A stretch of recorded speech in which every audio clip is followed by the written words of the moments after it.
Fame can make influencers feel unstoppable until the gavel drops. From viral stars to family vloggers, these YouTubers faced real judges, real charges, and punishments that shattered their online empires. Let's dive into courtroom moments where famous YouTubers reacted to insane sentences. Case 1. Heston James.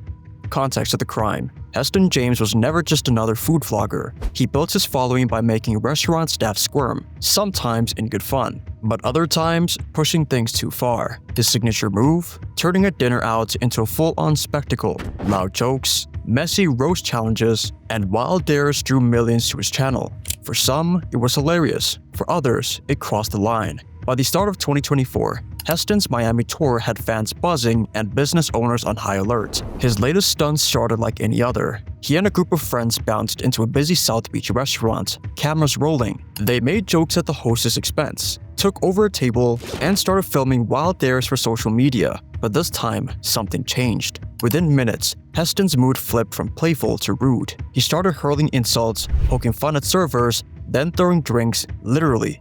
Get Heston down at the next venue, pulling him aside in the parking lot. Friends kept filming, trying to play the whole thing off as a joke, but the police weren't laughing. James was arrested that night. The official charges? 6 counts: battery, disturbing the peace, trespassing, and public disorder. Officers said he was combative and tried to talk his way out, claiming it was all for entertainment and that people expect this from me. It didn't work. Courtroom, public reaction. Footage from the arrest, both police dashcam and body cam, landed online almost instantly. Fans jumped to Heston's defense, arguing he was just acting up for the camera, while critics called him a menace and demanded a harsh sentence. The incident split his fanbase. Some wanted him banned from all platforms. Others organized protests outside the Miami courthouse holding signs that read, "Free Heston," and "No more entitled influencers." Inside the courtroom, the atmosphere was tense. The restaurant's owner took the stand, explaining how staff had felt scared and threatened, and how several employees quit after the incident. The judge played clips from the viral video, silent except for the sound of drinks being thrown and shouting in the background. Courtroom security had to ask several spectators to quiet down after they heckled. James's defense argued he was playing a character, pushing the boundaries of comedy, and didn't mean real harm. Prosecutors disagreed, pointing to the staff's written statements about fear and humiliation. Several letters from workers were read aloud, describing how being filmed for laughs isn't part of the job, and how the stunts had lasting effects on their sense of safety. During sentencing, the judge looked straight at Heston and told him, "Social media is not a shield from consequences. Actions have real-world impact." Heston nodded, but avoided eye contact. No direct victims testified in person, but the room was silent as their statements echoed off the walls. Sentence and aftermath. James ultimately pleaded guilty to all charges. His defense pushed for leniency, but the judge was clear. What you do for the followers doesn't excuse harm to others. Heston's driver's license was suspended. He was ordered to complete 90 days of community service, attend anger management, and pay restitution to the restaurant. Most importantly, the judge handed down a stiff warning. If Heston broke probation or was caught harassing staff again, he'd face up to 9 years in prison. The aftermath went viral too. Heston tried to salvage his image with a "sorry, not sorry" apology video, but it didn't land. Fans and critics alike flooded the comments. Some accused him of faking regret for clicks. Others said the punishment fit the crime and hoped he'd change. Miami City Council quickly passed new laws, making it illegal to film inside restaurants without written permission from management, a direct response to the chaos caused by influencer stunts like Heston's. Other cities watched closely, and several national chains began banning in-store filming. Case 2. Ruby Frank and Jody Hildebrand. Context of the crime. Ruby Frank was once known as the friendly mom at the center of the 8 Passengers YouTube channel, a family vlogging brand that showed the daily lives of Ruby, her husband Kevin, and their 6 kids. For years, millions tuned in to see the family's home life in Utah, morning routines, family trips, discipline, even birthdays and holidays. Ruby's channel painted a picture of firm but loving parenting, and brands line up to sponsor her content. But behind those sunny videos, something much darker was growing. Around 2021, viewers started to notice a change. Ruby's advice on discipline became harsher and more strict. Chores and consequences turned into stories of food being withheld, children sleeping on beanbags, and long periods of isolation. It wasn't just tough parenting, it started looking like real suffering, especially when Ruby began collaborating with Jody Hildebrandt, a licensed counselor and self-styled parenting coach. Jody ran a business called Connections, promising to teach parents how to fix their kids through tough love, confessions, and strict isolation. She became Ruby's mentor and business partner, sometimes even appearing in videos to talk about sin and obedience. Jody's language was clinical, but her methods sounded cruel to outsiders. Days without food, kids forced to write apologies for bad thoughts, and siblings ordered to shun each other for corruption. Some of the kids, especially the older ones, started showing visible distress on camera. Viewers left worried comments, some reporting the family to Child Protective Services, but nothing happened for months. In August 2023, everything changed. That summer, one of Ruby's children, Skinny, dirty, desperate, escaped from Jody Hildebrandt's home in the middle of the night. The boy, who was just 12, knocked on a neighbor's door asking for help. He had visible wounds, duct tape on his wrists, and begged for food and water. The neighbor called 911, and police rushed to Jody's property. Inside, officers found another child, Ruby's daughter, also malnourished, injured, and in distress. The other children were missing or in the care of relatives. Video evidence from inside the house and phones showed months of abuse. Kids locked in rooms, forced to stand for hours, denied meals, and made to admit to sins on camera. Both Ruby and Jody were arrested on the spot. Police seized hard drives, phones, and hours of unpublished footage, including videos that have never made it to YouTube. The charges stacked up quickly. Multiple counts each of aggravated child abuse, child neglect, and child endangerment, all classified as second-degree felonies in Utah. The shock to fans was instant. This wasn't just discipline gone wrong, but a system of punishments that had gone unchecked for far too long. Courtroom public reaction. By the time the case reached court, the entire country was watching. The courtroom was full. Rows of reporters, former fans, concerned neighbors, and child welfare activists. Outside, people held vigils with candles, some praying for the kids, others angry that nobody had stepped in sooner. The media called it one of the worst influencer scandals in American history. Prosecutors took their time laying out the case. They played out hour after hour of video evidence, some seen by the public before, but much of it new and raw. Jurors watched as children were yelled at, denied food for days, and told they were evil or corrupt. Screenshots of texts between Ruby and Jody showed how they planned punishments, with Hildebrandt often urging Ruby to go harder on the kids. One video showed a child forced to face the corner for so long that he nearly collapsed. Another recorded a teary apology from a child who hadn't done his chores the right way. The prosecution argued that Ruby and Jody worked together to enforce control, with Jody as the expert and Ruby as the obedient mother. The defense tried to say they meant well, but even some jurors wiped tears from their eyes as the evidence played. Ruby's oldest daughter took the stand and broke down as she talked about the fear and hunger she'd felt. She described being made to confess a thing she never did, being cut off from friends, and how Jody convinced her mother that these punishments were the only way to save their family. The judge called for a recess when the girls started sobbing, and the gallery fell silent. Jody, for her part, was nearly motionless throughout. She didn't look at Ruby, her lawyers, or the jury. Former friends later said she had absolute belief in her system and didn't see herself as an abuser. When her defense team tried to shift blame to Ruby, saying that celebrity lifestyle had pushed Ruby to extremes, Jody refused to show emotion. Ruby, on the other hand, began to weep during her own testimony. She apologized to her children and the court, saying she had been manipulated and brainwashed by Jody. She claimed she thought she was doing the right thing, but knew now that she had failed her family. The apology video Ruby later posted from jail drew millions of views. Some viewers offered sympathy, others said she was only sorry she got caught. The story took over headlines. Former 8Passenger subscribers started social media campaigns for child influencer protections. Parenting experts weighed in about the risks of sharing-ting, the practice of monetizing children's lives for content and profit. Other YouTube family channels began taking down old videos or disabling comments. afraid of being next. Sentence and aftermath. When sentencing day arrived, every seat was filled. The judge spoke directly to both women. What happened in your homes was not discipline. It was torture disguised as tough love. These children suffered because the adults in their lives valued views, control, and money over their well-being. Both Ruby Frank and Jodi Hildebrandt were given 4 consecutive sentences of 1 to 15 years, stacking to a possible 30 years behind bars. Though with Utah's parole system, release could come earlier. The judge emphasized that the maximum possible time must be served to show that child abuse, especially by those in power, will not be tolerated. There was no visible reaction from Jodi. Ruby wiped her face and nodded silently. YouTube quickly demonetized all channels linked to Ruby, Jodi, or their companies. Foster care agencies in Utah and beyond began reviewing cases tied to influencer families. National calls went out for laws to limit or regulate family vlogging and ban monetization of child discipline content. Social workers credited the brave child who escaped for saving his siblings' lives. Both women remain in Utah State Prison. Ruby is not allowed to contact her kids. Jodi refuses interviews and won't speak to the press. Child welfare advocates hope the case becomes a turning point, a signal that the online world cannot be an excuse for real-world harm,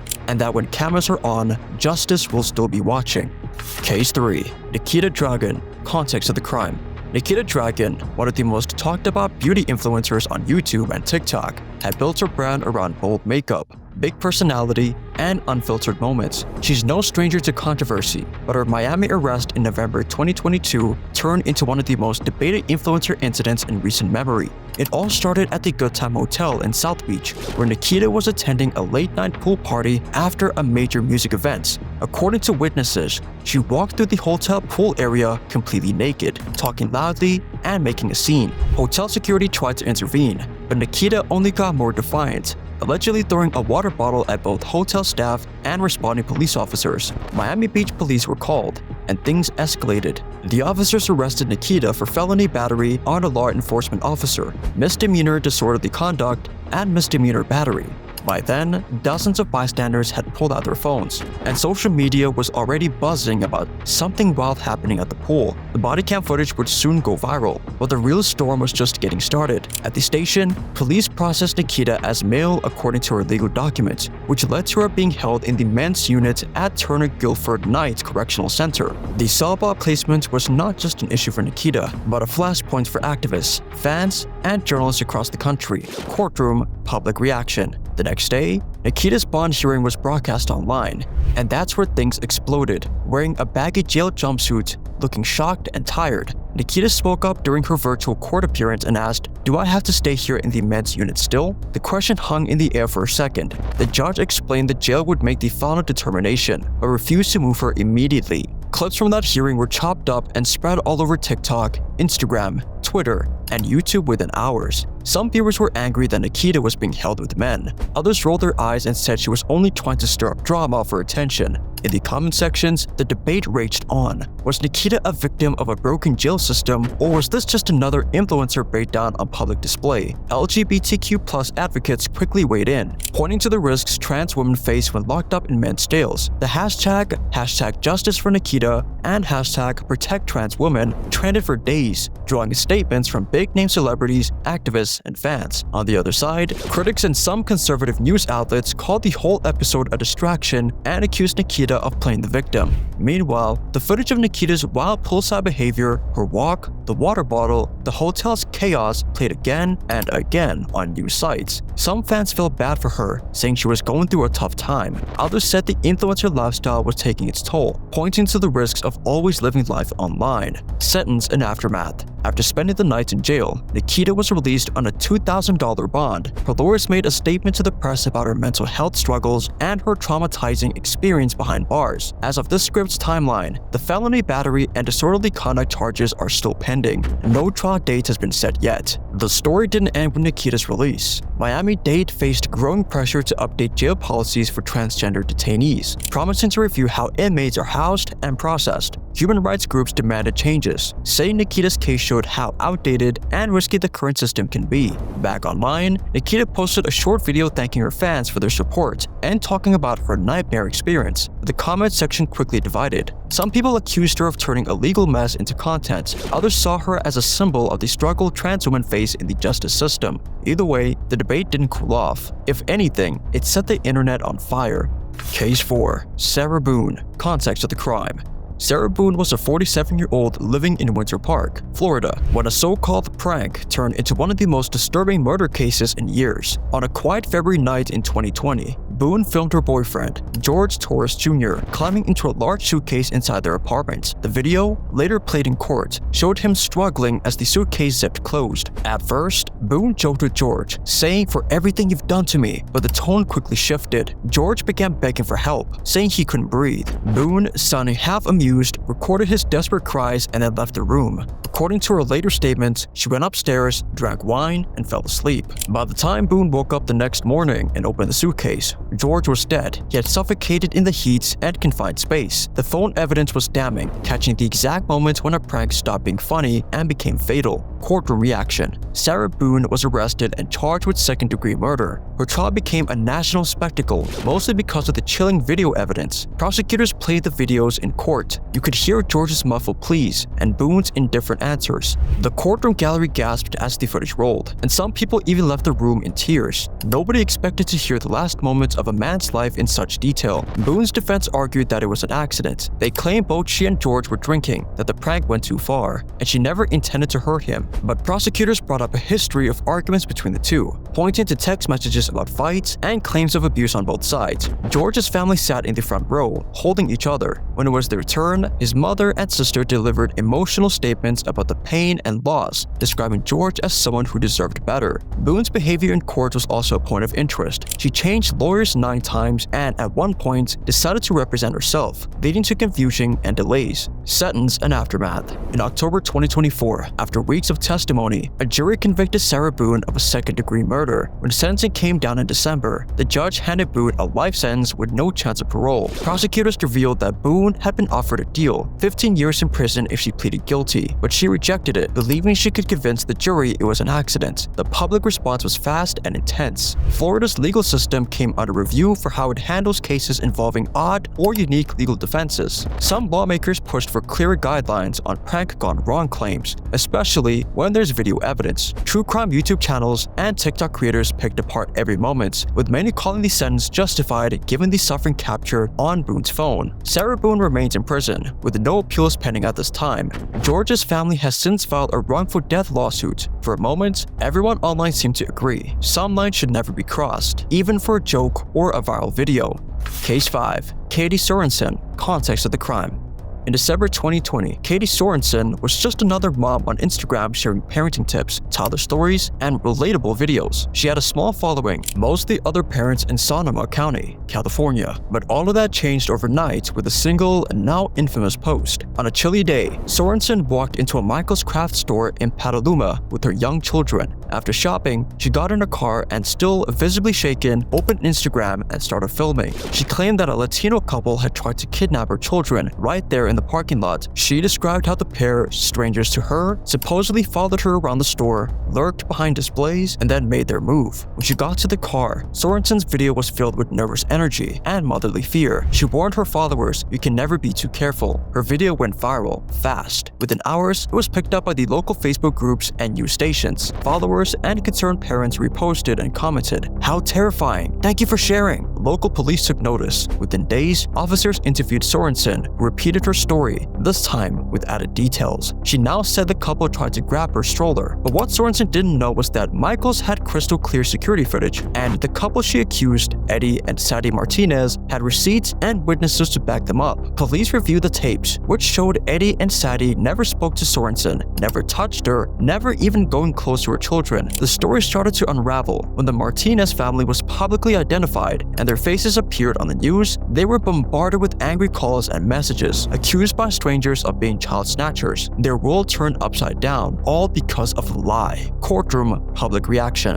Katie Sorensen's case quickly exploded in the national news. Commentators labeled it as California Karen incident, a modern case of a white woman weaponizing fear and race to gain attention or sympathy. The viral video, which she eventually deleted, was replayed on TV news and true crime channels across the country. Eddie and Sadie Martinez, who had simply gone shopping for Christmas decorations, now found themselves at the center of a storm. They appeared on local news to tell their side of the story, breaking down in tears as they explained the effect the accusation had on their family. Strangers had threatened them. They worried about their jobs and their young son. "We did nothing wrong," Sadie said through tears, "and yet people keep looking at us like we're criminals." The trial was a media circus. The courtroom was packed with journalists, social justice advocates, and locals wanted to see how it would all play out. Police officers and store employees testified. The security footage was shown to the jury. There was no doubt. Sorensen's claims were completely false. Katie Sorensen herself did not testify. She kept her head down in court. Her defense team tried to argue she simply misinterpreted what happened, that her anxiety got the best of her, but the judge and jury weren't buying it. The racial overtones, the violent damage, and the way Sorensen kept doubling down all weighed heavily. In a rare move, Sorensen's family released a statement outside the courthouse, apologizing for any pain caused and asking for privacy. The Martinez family, still shaken, told the press they hoped this would make people think twice before jumping to conclusions or making false claims that ruin lives. Sentence and aftermath. In June 2023, Katie Sorensen was found guilty of knowingly filing a false report to police. The judge handed down a 90-day jail sentence with 60 days eligible for work release program. Sorensen also received 2 years probation, but there was more. The court ordered her to stay off social media during her probation and to complete mandatory bias training. The judge made it clear, social media influence does not put you above the law. For Sorensen, it was a stunning fall. She lost her followers, her brand deals, and her reputation. For the Martinez family, it was a bittersweet end. They got justice, but not before suffering fear and shame for a crime that never happened. The case set off a national conversation about influencer responsibility and the dangers of viral accusations. News outlets ranked think pieces on social media gone wrong and the way race can turn a simple misunderstanding into a life-altering disaster. For a moment, the country had to reckon with the fact that not everything you see on Instagram is real, and some posts can destroy lives. Case 6. Ali Nasser Abulaban. Context of the crime. Ali Nasser Abulaban was already well known as a prankster and travel vlogger from Saudi Arabia, famous for risky stunts and epic fails on YouTube. In 2019, he traveled to Los Angeles looking to level up his content. He decided to pull off something no influencer had done before, film himself climbing the iconic Hollywood sign at night. Not satisfied with just the climb, he brought lighter fluid and planned to set a cool fire effect for his video's big finale. He waited until after midnight, scaling fences and dodging security. Camera in hand, he climbed the giant H, doused the base with ladder fluid, and lit a small blaze. But the fire caught fast, fueled by dry grass and brush. Ali tried to stomp it out, but the flames spread quickly, lighting up the hillside below. Panic set in. He and his friends scrambled down, still filming, yelling for help. Someone called 911. Within minutes, fire trucks and police arrived. Helicopters buzzed overhead. It took hours to put out the fire before it could threaten nearby homes. Dozens of firefighters battled the blaze, and local wildlife scattered into the night. By morning, news stations showed scorched earth beneath the sign, one of LA's biggest tourist spots, turned crime scene. Ali posted the video to YouTube and Instagram, titled, "We set the Hollywood sign on fire, gone wrong." It racked up millions of views before angry fans, Los Angeles locals, and environmental groups blasted him in the comments. He quickly deleted the video, but the damage and the backlash were already done. Courtroom public reaction. The case made international headlines. US prosecutors charged Ali with felony arson, property destruction, and public endangerment. The feds were not amused. This wasn't just a prank, they said, but a life-threatening crime. The DA called it one of the most reckless acts we've seen from any celebrity or influencer. In court, Ali's fans and critics gathered outside, holding signs that read, "No more stunts for views," and "Don't deport Ali." The courtroom itself was a tense mix of US officials, Saudi diplomats, and a handful of YouTube personalities. Prosecutors played clips from Ali's deleted video, highlighting his excitement as the fire caught, then his panic as it spread. They brought in firefighters who described how fast the blaze grew and how close it came to local homes and wildlife. Ali's defense tried to frame it as a cultural misunderstanding, saying he didn't grasp how dangerous California's wildfire season was. They argued he meant no harm and was only looking for internet fame, but prosecutors said he had ignored multiple warning signs, including those posted around the sign, and pointed to other stunts in his videos that pushed legal limits, sentence, and aftermath. Ali Nasser Abulaban was found guilty in a US federal court. The judge sentenced him to 20 years in prison, plus heavy fines to pay for firefighting costs and damage. He was also permanently deported from the United States after serving his sentence. His YouTube channel was taken down, and all ad revenue was seized by US authorities. The incident became a warning for influencer culture worldwide. YouTube and Instagram updated their policies to ban criminal stunts, and other platforms flagged dangerous viral challenges. In LA, Hollywood Park tightened security and put more fencing and cameras around the sign to keep would-be copycats away. In Saudi Arabia, news coverage warned other influencers to know the laws before you film. 6 viral stars, 6 wild courtroom dramas, and 6 sentences that changed their lives and the internet forever. Some lost their freedom, some lost their platforms, and all lost the sense of untouchable fame that once protected them. Which case shocked you the most? Did justice go too far or not far enough?